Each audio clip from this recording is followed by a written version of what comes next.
Everybody. I hope everyone is having a great Sunday morning. And we ironically are talking about emojis today. No, I'm just kidding. We're talking about Target Talk. So, just to see how everyone's feeling, if you can just drop an emoji in the comments. And I need to give you all a heads up.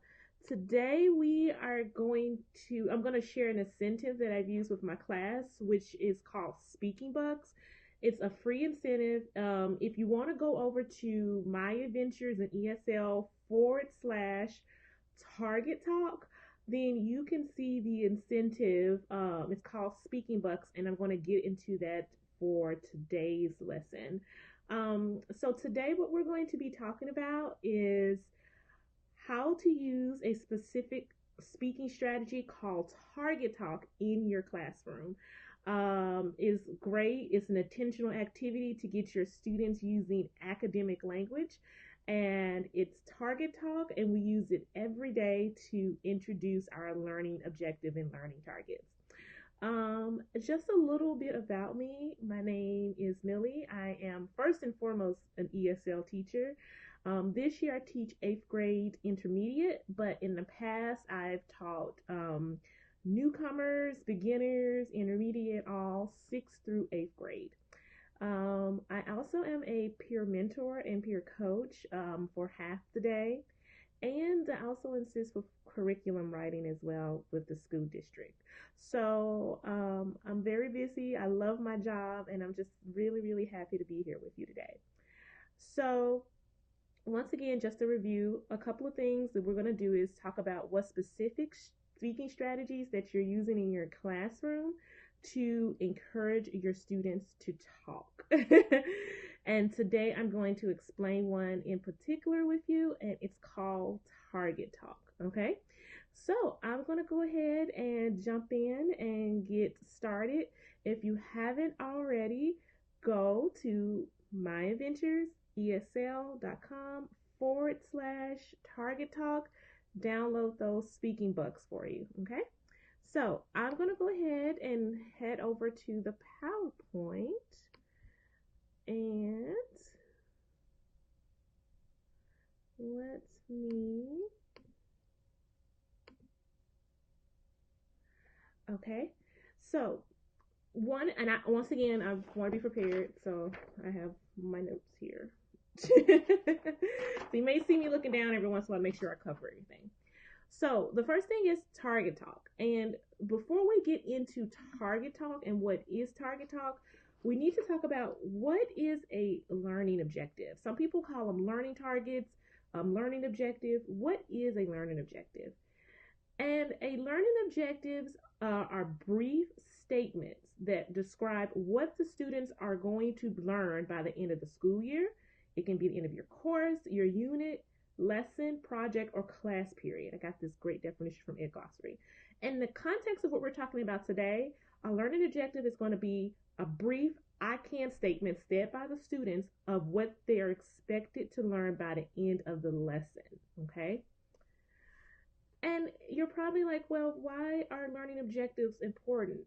And I want to encourage you to think about when you go to meetings. I know when I go to our wonderful faculty meetings and professional developments, I want to know what the focus is of the lesson. I want to know what's going to be talked about, what is expected of me. So why wouldn't the students want anything different?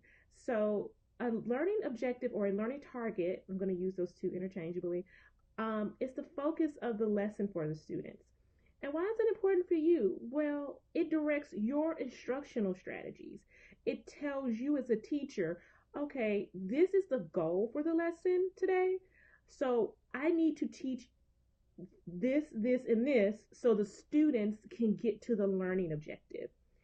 And most importantly as well, it gives you direction in designing your assessments. Whether those are formative assessments, those are assessments like quick check-ins, exit tickets are examples of formative assessments, or is it a summative assessment, an end of the unit exam, for example. So if you're setting the goals and the learning targets, it gives you and it leads you and guides you on designing your assessments. So, why Target Talk? Target Talk is an activity where the students discuss the learning objective with their peers. So, and they rate themselves on the learning objective. So, I'll get a little bit more detail into the steps, but I call it Target Talk because before I, as a teacher, would say, your objective for today, and I would have a little board and like, this is what you're supposed to do. And the students would nod and we would go on about the lesson. And then I was thinking over the summer, I was like, why not turn this into a very intentional speaking activity where the students are involved in taking the lead in this? And it has been wonderful so far. But they discuss as with their peers the learning objective, how they're supposed to get to the learning goal, the learning target, and then they rate themselves with an emoji chart, which I will show you all a little later. So now I'm going to take you step by step how to do this in your classroom. And I would love for you all this week, try it with one of your lessons this week. I'm sure everybody has all their learning targets all mapped out for the week. If you're like me, that's your lesson planning today. That's not true. So, but if you're lesson planning today, incorporate this into your lesson. I also let you know it does not take all class periods. So this should take you maybe 2 minutes tops to do this. So it's really, really quick. Great way to get them talking. So the first step in doing this is you need to post the learning targets in student-friendly language.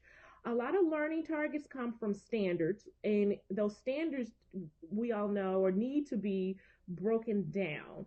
So when you're doing the target talk, don't just post a standard up. Break that standard down into student-friendly language so the students can see. Another great tip is always post it somewhere the same place in the room. For me, I always have it on the whiteboard in the corner so the students always know to look there throughout the lesson. And I also have it in a PowerPoint as well. So if you can post the learning targets the same place in the room every day, students will start to look there. You'll start noticing. They'll be like, oh, okay, this is what we're supposed to be doing for today. So here's an example. This is actually one I did a couple of weeks ago. We're reading the book Unbroken. So this is an example of a student-friendly content objective. I can analyze how incidents in Unbroken reveal aspects of Louis Zamperini as a character. And then next to it, I'll put the target learning or the learning learner standard rather. And that's RL 8.1, RL 8.3. Here's another example of a student-friendly content objective, a learning objective. I can use photographs of World War II to build background knowledge about Unbroken. So here is another one I have for you. I can support my inferences with evidence from the text. So these are learning objectives or learning targets that are from standards. I can participate in discussions about the text with a partner, small group, and the whole class. So after you post the learning target in the same place every day, then have the students read the learning objective aloud to the class. You can do this a couple of ways. It really just depends on the flow of the class. Sometimes I have them read it aloud to the class and then they turn and talk, which we'll talk about in a second. Or you can just have them read it to their partner. The point is taking a responsibility off as you as the teacher and putting it onto the students that, okay, this is for you. This is your goal for today. Then after you have them read it aloud to their partner, ask them a question about the learning objective to the class. And I'm going to give you all some examples of that as well. But now this is where the talking starts to come in and where you as a teacher are starting to be very, very intentional. During this time, this is where I incorporate higher order thinking questions about the learning objective. I also encourage students to use various sentence structures and sentence types. So especially for my advanced students, it can be even newcomer or beginner or, you have intermediate. really encourage them to use various sentence structures and sentence types.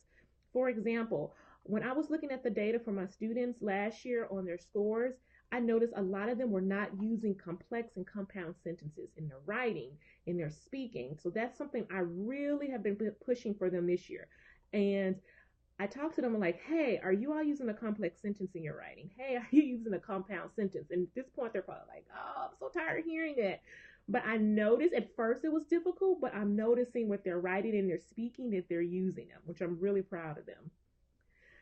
And incorporate vocabulary practice in the target talk. So if you have specific vocabulary words that you want them to use, like, hey, today I want to hear you use the vocabulary words we practiced yesterday in your target talk. So these are great ways to incorporate this in your conversation. So here's some examples of some questions that I use for target talk. This is, once again, I did this like a couple of weeks ago. They have the standard, not the standard, but they have the learning targets in student-friendly language. And now I ask them at this point, I need you to turn and talk to your group, turn and talk to your partner. What does the word foreshadow mean?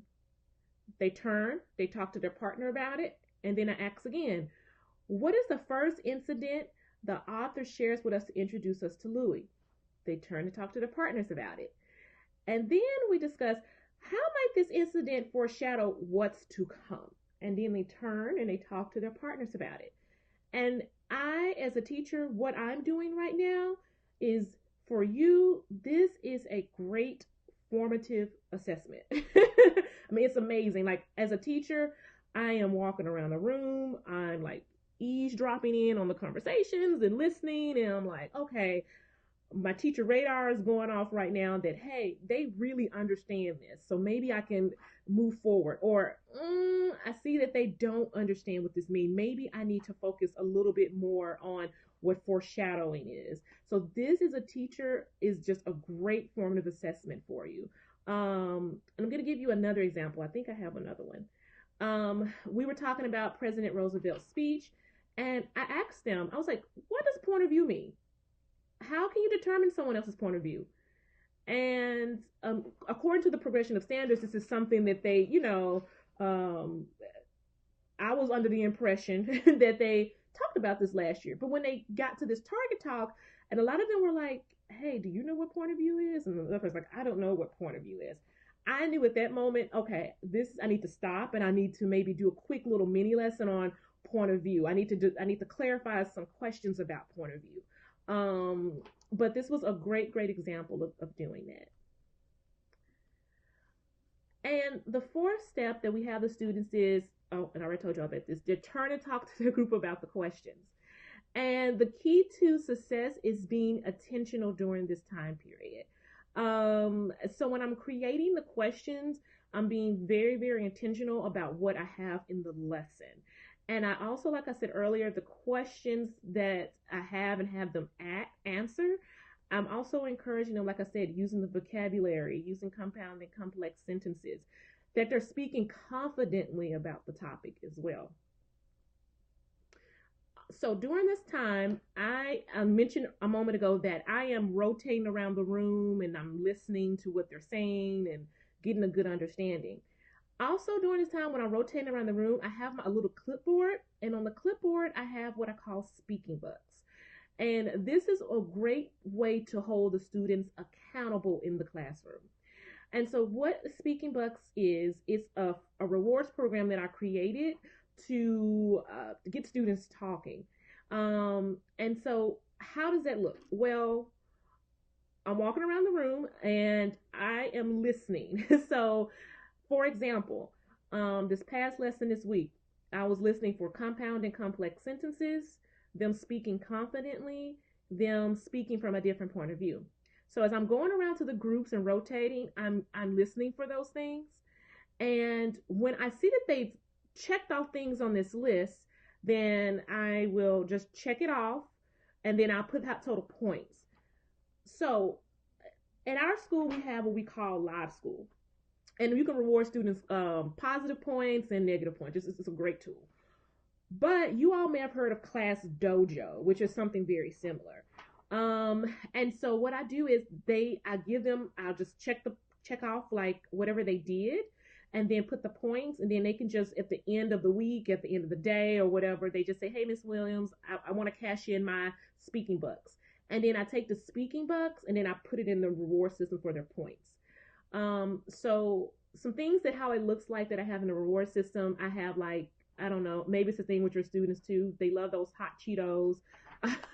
A bag of hot Cheetos for 25 cents or whatever, or they have pencils, notebooks. I even have some that go up to like little mini gift cards, like gaming gift cards, depending if they get like 1,000 points for the school year. So a lot of them are really trying to get those points. But I even included, like I said, this is free. I've even included a blank one. So if you want to go in and you can add like different things that you see in your classroom, you can. But it's great to use with reward systems, and it's a great motivation tool. In addition to that, we also have accountable talk frames. Like I said, I used this a lot with my newcomers last year, but this year I was like, you know what? Some of my advanced intermediate students need it as well. And so they're accountable talk frames. And so basically this year I wanted them to be, like I said, going back to really pushing complex and compound sentence in their speaking and their writing. I wanted them to be complex and compound. I didn't want them just to say, I agree with so and so. I really wanted them to be intentional about it. So when I created it, I included, compound and complex sentences on here. And when we're doing the target talk, I really encourage them to use these. And now it was a support, but now I'm slowly starting to pull it away, and I'm noticing that, hey, they don't need it anymore. A lot of times they use it without it.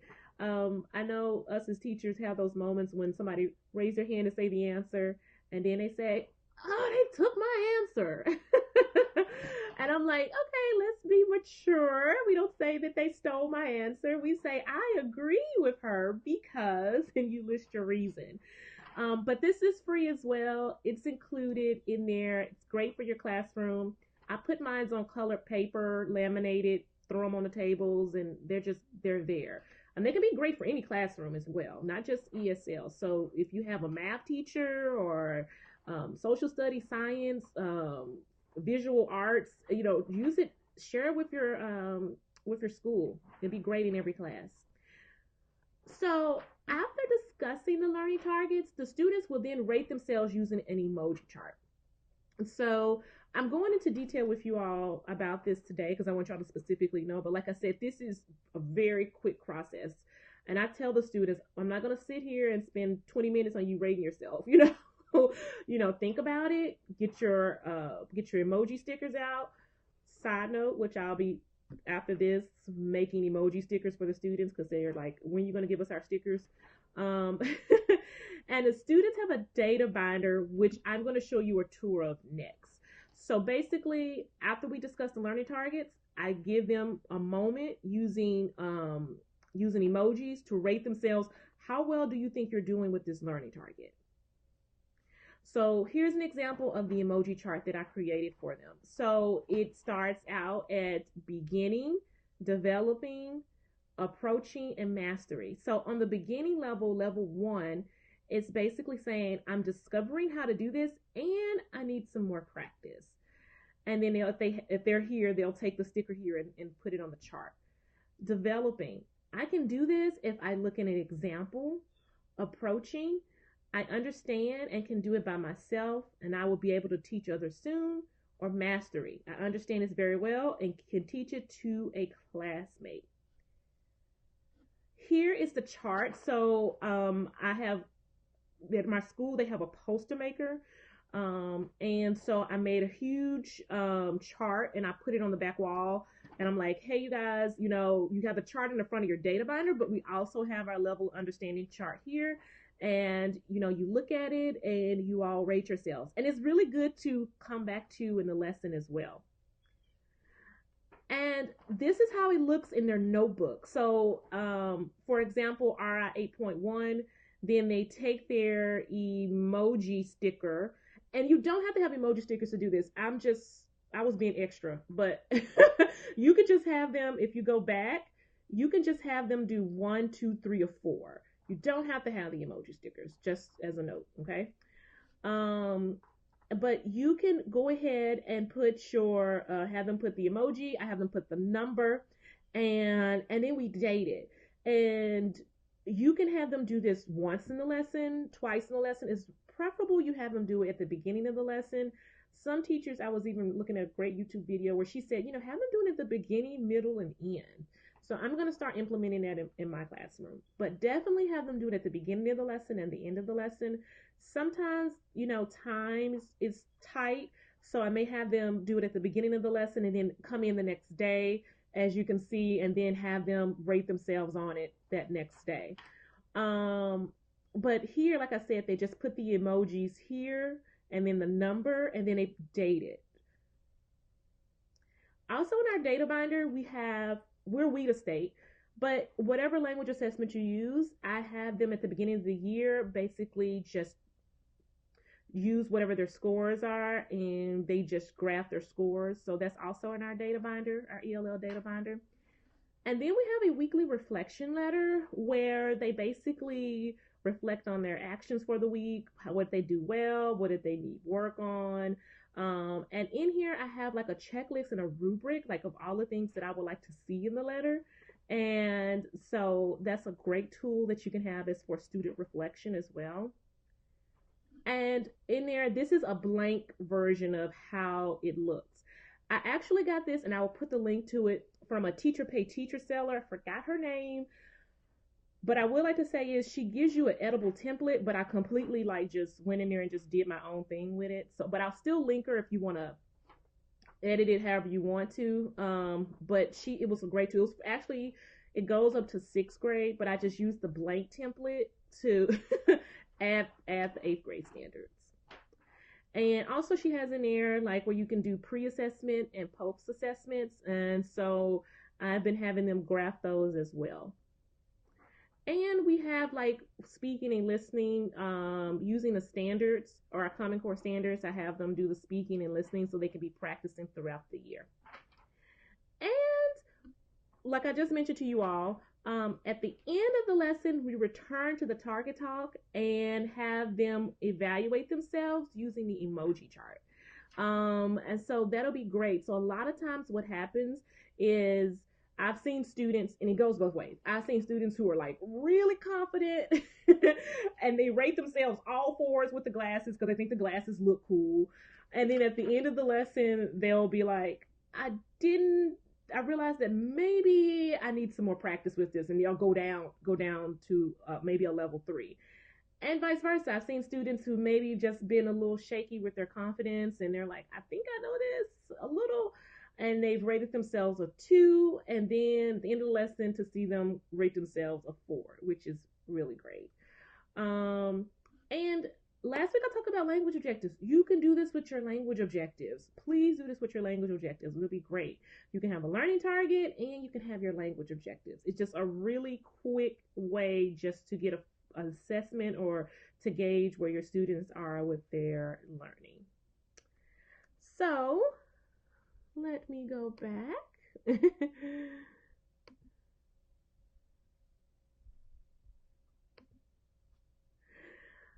So I want to know if you all have any questions. Please just drop them in the box and I will be more than happy to get to them for you. But I want you to let you know that this is just such a wonderful activity to use in your classroom. Also, if you haven't already, make sure that you subscribe and follow below. I want to personally thank you so much for dropping in. And I also want you to, if you can, use this strategy in your class this week. Come back. You can send me an email, drop a note in here. I would love to see how it worked out for you. I want to thank you again so much for stopping by, and I hope you all have a great day. Bye.